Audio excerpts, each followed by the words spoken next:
Ali Manai is a dairy farmer in the agricultural region of Burj Al Amri, which is on the southwest of the capital, Tunis. After living in Italy for more than 2 decades, he returned to his hometown to raise dairy cows.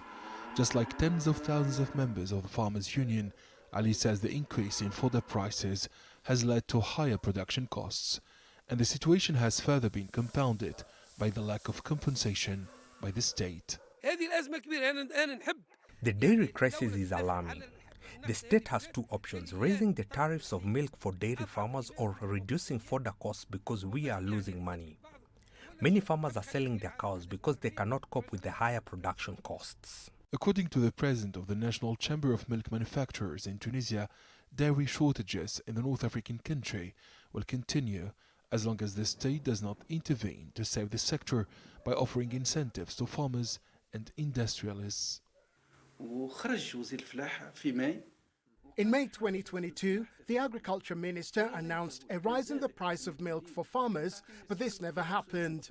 We warned the authorities that the dairy sector could have avoided this crisis if the state had listened to all stakeholders.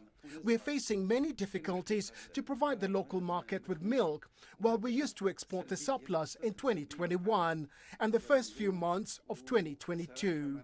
Since October, many shops in Tunisia have restricted milk purchases to 2 cartons per person as consumers scramble for limited supplies. We are suffering trying to find a packet of milk in Tunis. Families with kids can't live without it. Over the last decade, several companies have invested millions of dollars in modern factories across Tunisia to manufacture, package and market milk and its derivatives. Despite the daily challenges and the lack of state support, these companies continue to operate in order to provide the market with dairy products. The consequences of this crisis are enormous on the dairy sector and on industrialists. Here, at the Central Dairy in Cap Bon, we are producing and functioning at 60% of our potential activity. 40% of our machines are stopped due to the milk shortage.